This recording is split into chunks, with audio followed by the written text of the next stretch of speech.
Viagens de Gulliver, Jonathan Swift, parte 2, capítulo 4. Eu costumava ir ter com o rei quando ele se levantava, uns 3 dias por semana, e encontrava-me lá muitas vezes quando barbeavam, o que a princípio me fazia tremer. A navalha do barbeiro era quase duplamente do tamanho de uma foice. Sua Majestade, consoante era o uso do seu país, só se barbeava 2 vezes por semana. Certo dia, pedi ao barbeiro alguns pelos da barba de Sua Majestade. Tendo-me feito presente deles, peguei num pedaço de madeira e, fazendo-lhe alguns buracos com o bico de uma agulha, prendi aí com tal habilidade os pelos que fiz um pente, o que foi um grande auxílio, porque o meu estava todo partido e quase inútil, e não fui capaz de encontrar na região um operário que o soubesse fabricar. Lembro-me de uma diversão que procurei para mim por essa mesma ocasião. Pedi a uma das criadas graves da rainha que guardasse os finos cabelos que caíssem da cabeça de Sua Alteza quando a penteassem e que mos desse. Juntei uma considerável porção. E então, aconselhando-me com o marceneiro que recebera a ordem para fabricar tudo quanto eu lhe pedisse, dei-lhe instruções para fazer 2 poltronas do tamanho das que se encontravam na minha caixa e de fazer-lhes pequenos buracos com uma sovela delgada. Quando os pés, os braços, as travessas e os espaldares ficaram prontos, compus o fundo com os cabelos da rainha, que passei pelos buracos e fiz delas cadeiras parecidas com as da cana de que nos servirmos em Inglaterra.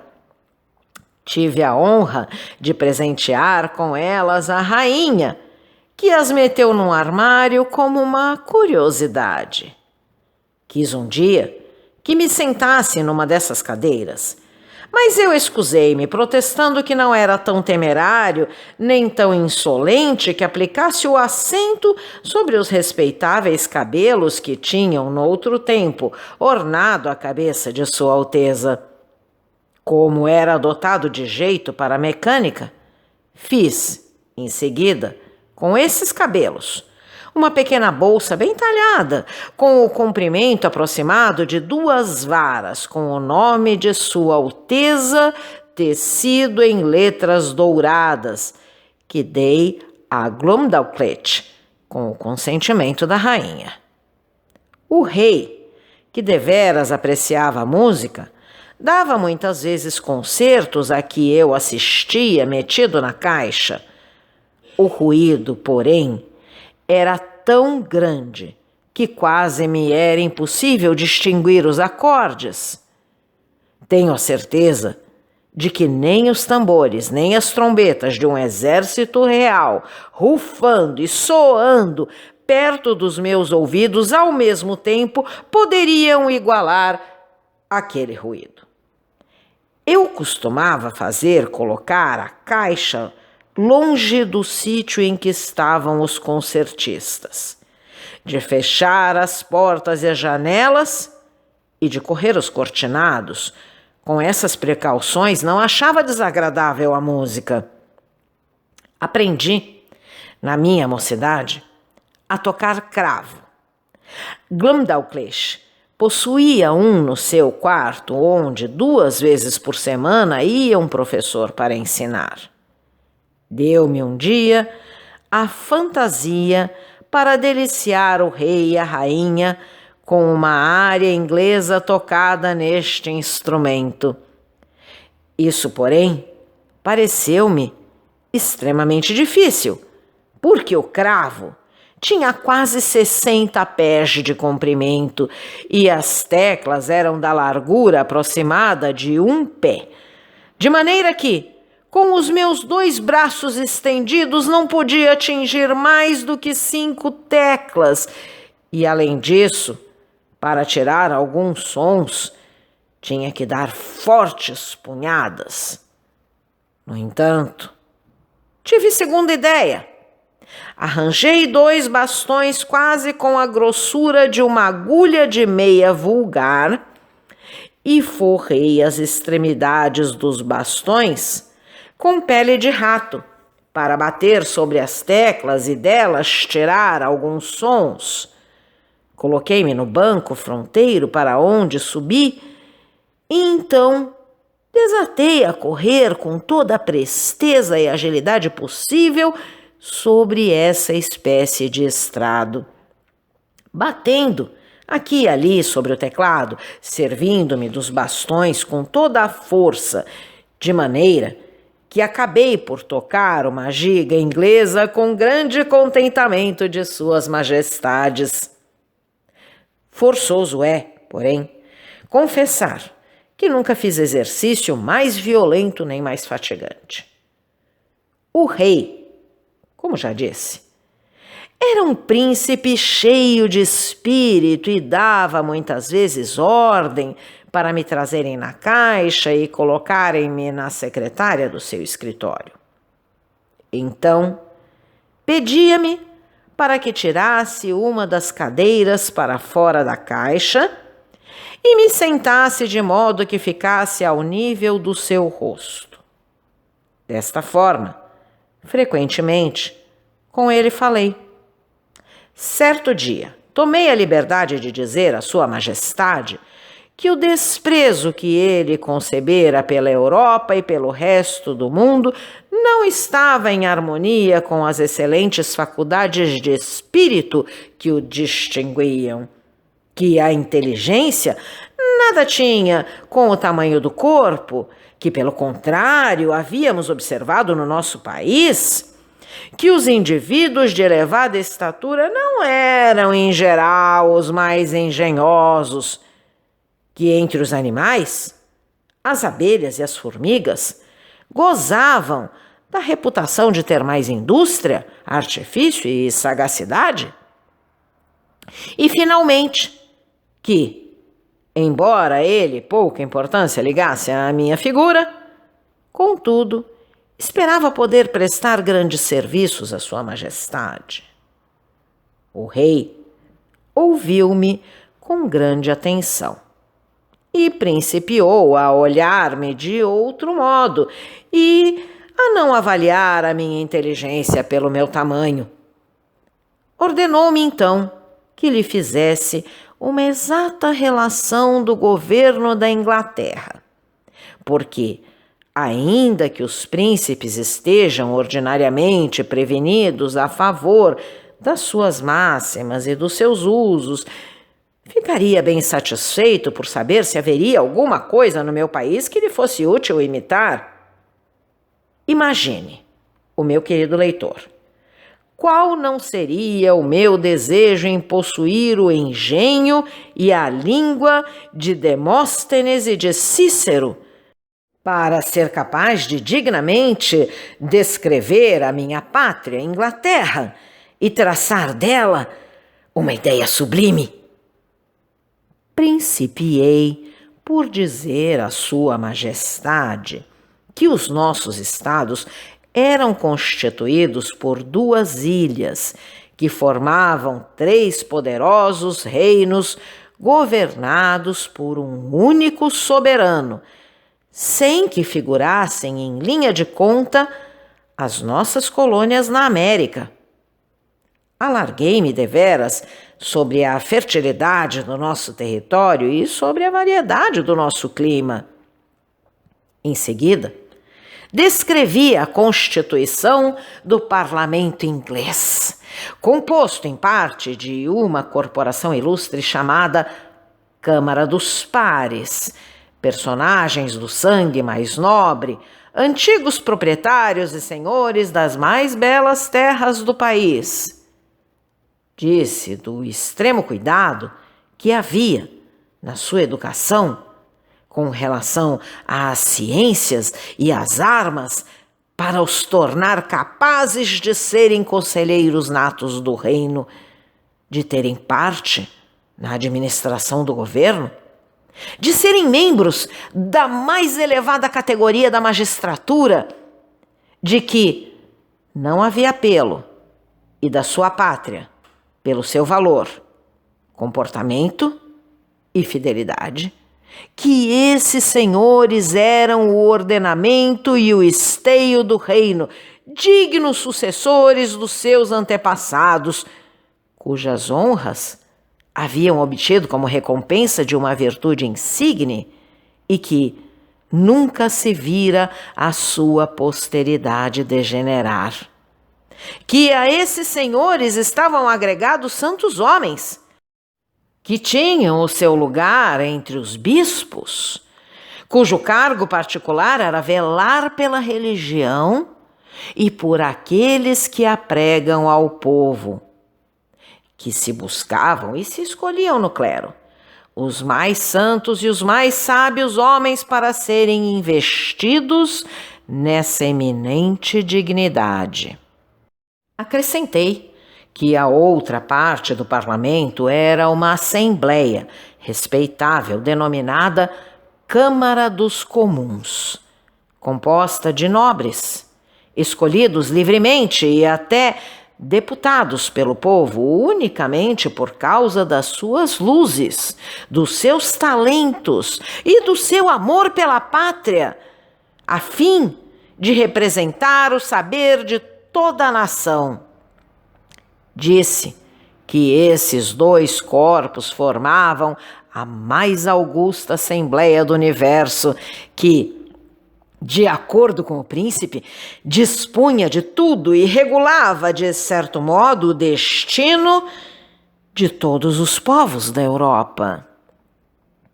Em seguida, desci aos arcanos da justiça, onde tinham assento veneráveis intérpretes da lei, que decidiam as diferentes contestações dos particulares, que puniam o crime e protegiam a inocência. Não deixei de falar da sábia e econômica administração das nossas finanças e de me explanar sobre o valor e as expedições dos nossos guerreiros de mar e de terra. Computei o número do povo, contando também que havia milhões de homens professando diversas religiões e diferentes partidos políticos entre nós. Não omiti nem os nossos jogos, nem os espetáculos, nem nenhuma outra particularidade que eu supusesse dar honra ao meu país, e terminei com uma pequena narração histórica das últimas revoluções da Inglaterra, desde há 100 anos para cá, pouco mais ou menos. Esta conversa durou 5 audiências, cada uma delas de grande número de honras, e o rei ouviu tudo com a máxima atenção, escrevendo o extrato de quase tudo o que ele dizia e marcando ao mesmo tempo os pontos sobre que tencionava interrogar-me. Assim que concluí estes meus longos discursos, Sua Majestade, numa 6ª audiência, examinando os seus extratos, apresentou-me muitas dúvidas e grandes objeções acerca de cada assunto. Perguntou-me quais eram os meios vulgares empregados para cultivar o espírito da nossa juvenil nobreza, quais as medidas que se tomavam quando uma casa nobre se extinguia, o que podia dar-se de tempos a tempos. Quais as qualidades precisas aos que deviam ser criados como novos pares, Se o capricho do príncipe, ou uma importante quantia dada de propósito a uma dama da corte e a um favorito, ou um desejo de fortalecer um partido de oposição ao bem público, não eram nunca motivos para essas promoções. Qual era o grau de ciência que os pares possuíam acerca das leis do seu país e como se tornavam capazes de decidir, em último recurso, dos direitos dos seus compatriotas? Se eram sempre isentos de avareza e preconceitos? Se os santos bispos de que eu falara alcançavam sempre esse cargo pela sua ciência sobre matérias teológicas e pela santidade da sua vida? Se nunca tiveram fraquezas? Se nunca tinham intrigado enquanto padres? Se não tinham sido outrora esmoleres de um par, por intermédio do qual conseguiam ser elevados a bispos? E se, neste caso, não seguiam sempre cegamente a opinião do par e não serviam a sua paixão ou o seu preconceito na Assembleia do Parlamento? Quis saber como se procedia para a eleição daqueles que chamara de comuns. Se um estranho, com uma bolsa recheada de ouro, não podia, algumas vezes, ganhar o sufrágio dos eleitores à força do dinheiro, fazer-se preferido ao seu próprio senhor, ou aos mais importantes e mais distintos da nobreza na vizinhança, por que é que havia tamanha paixão em se ser eleito para a Assembleia? Pois que esta eleição dava ensejo a uma grande despesa e não rendia coisa alguma. Que era preciso, pois, que os eleitos fossem homens de um completo desinteresse e de uma eminente e heróica virtude, ou ainda que contassem ser indenizados e reembolsados com usura pelo príncipe e pelos ministros, sacrificando por eles o bem público. Sua Majestade apresentou-me sobre esta matéria dificuldades extraordinárias que a prudência me não permite repetir. Acerca do que lhe disse dos arcanos da justiça, Sua Majestade quis ser esclarecido em muitíssimos pontos. Estava bem no caso de satisfazê-lo, pois em outros tempos quase ficara arruinado com um longo processo em estado de ser julgado. Se ficava muito caro um pleito, se os advogados tinham liberdade para defender as causas evidentemente injustas, se nunca se havia notado que o espírito partidário e de religião tivesse feito pender a balança, se esses advogados tinham algum conhecimento dos primeiros inícios e das leis gerais de equidade, ou se não se contentavam em saber as leis arbitrárias e os costumes locais do país. Se eles e os juízes tinham o direito de interpretar e comentar as leis a seu modo, se os pleiteantes e as sentenças não estavam algumas vezes em contradição uns com os outros da mesma espécie, depois começou a interrogar-me sobre a administração das finanças e disse-me que eu tinha desprezado esse assunto, porque não fizera subir senão a 5 ou 6 milhões por ano os impostos, que, no entanto, a despesa do Estado ia muito além e excedia, muitas vezes, a receita. Não podia, dizia ele, conceber como é que um reino ousava despender além do seu rendimento e comer os seus bens como um particular. Perguntou-me quais eram os nossos credores e se nós teríamos com que lhes pagar, se mantínhamos a seu respeito as leis da natureza, da razão e da equidade. Estava admirado da pormenorização que ele fizera das nossas guerras e das despesas excessivas que exigiam. Era preciso, certamente, dizia ele, que nós fôssemos um povo bem irrequieto e bem questionador, ou que tivéssemos maus vizinhos. Que têm vocês a deslindar, acrescentava ele. Fora das ilhas, possuem aí outro negócio que não seja o comércio? Devem pensar em fazer conquistas e não lhes basta tomar conta dos portos e das costas? O que deveras o assombrou foi saber que mantínhamos um exército no seio da paz e no meio de um povo livre. Disse que se fôssemos governados com o nosso próprio consentimento, não podia imaginar que tivéssemos medo e contra quem nos havíamos de bater. Perguntou-me se a casa de um particular não seria melhor defendida por ele próprio, pelos filhos e pelos criados, do que por uma cáfila de patifes e de gatunos tirados ao acaso da escória do povo, com salário diminuto e que poderiam ganhar 100 vezes mais?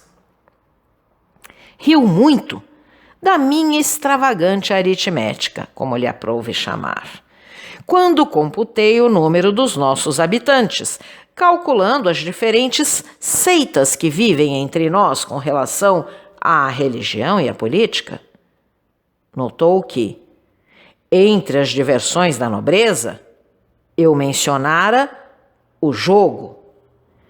Quis saber em que idade era essa diversão ordinariamente praticada e por quanto tempo, e se algumas vezes não se alterava a fortuna dos particulares e lhes não fazia cometer ações baixas e indignas. Se homens vis e corruptos não podiam, algumas vezes pela sua habilidade nesse mistério, adquirir grandes riquezas, ter mesmo os nossos pares em uma espécie de dependência, acostumá-los a viver em más companhias, desviá-los inteiramente da cultura do seu espírito e do cuidado dos seus negócios particulares e forçá-los, pelas perdas que podiam causar, ensiná-los talvez a servir-se dessa mesma habilidade infame que os arruinara.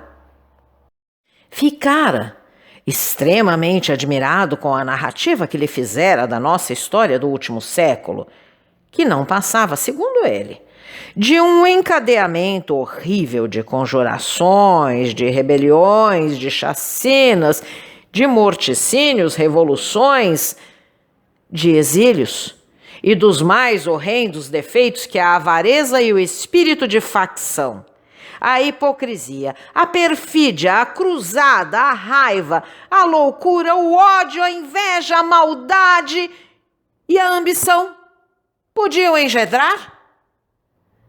Sua Majestade, em uma outra audiência, teve o trabalho de recapitular a substância de tudo quanto eu dissera. Comparou as perguntas que me dirigira com as respostas que lhe dera. Depois, tomando-me nas suas mãos e afagando-me carinhosamente, exprimiu-se por estas palavras que nunca esquecerei, assim como não esquecerei o modo por que as pronunciou. Meu querido amiguinho Grildrig, fizeste um panegírico bem extraordinário acerca do teu país.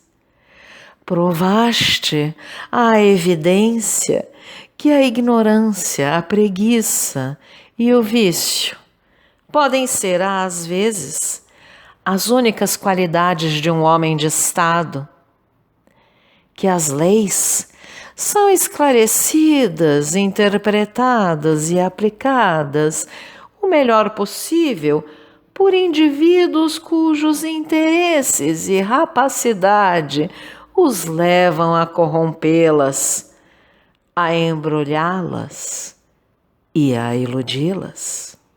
Noto entre vós a constituição de um governo que, no seu princípio, foi talvez suportável, porém que o vício desfigurou por completo.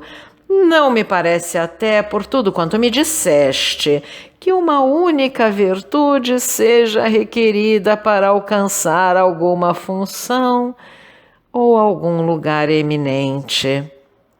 Vejo que os homens não são enobrecidos pela virtude. Os sacerdotes não avançam pela piedade ou pela ciência. Os soldados, pelo seu comportamento ou pelo seu valor. Os juízes, pela sua integridade. Os senadores, pelo amor da pátria. Nem os homens de Estado pelo seu saber, mas quanto a ti, que passaste a maior parte da vida em viagens, quero crer que não tenhas enfermado dos vícios do teu país, mas por tudo o que me referiste a princípio, e pelas respostas que te obriguei a dar às minhas objeções, suponho que a maioria dos teus compatriotas é a mais perniciosa casta de insetos que a natureza jamais suportou que rastejasse sobre a superfície da terra. Então, caro audioleitor, se você gostou deste conteúdo, deixe seu like e inscreva-se no canal, ativando o sininho para ser notificado dos próximos vídeos, com os próximos capítulos deste e de outros livros que estarei publicando. Um grande abraço e até a próxima!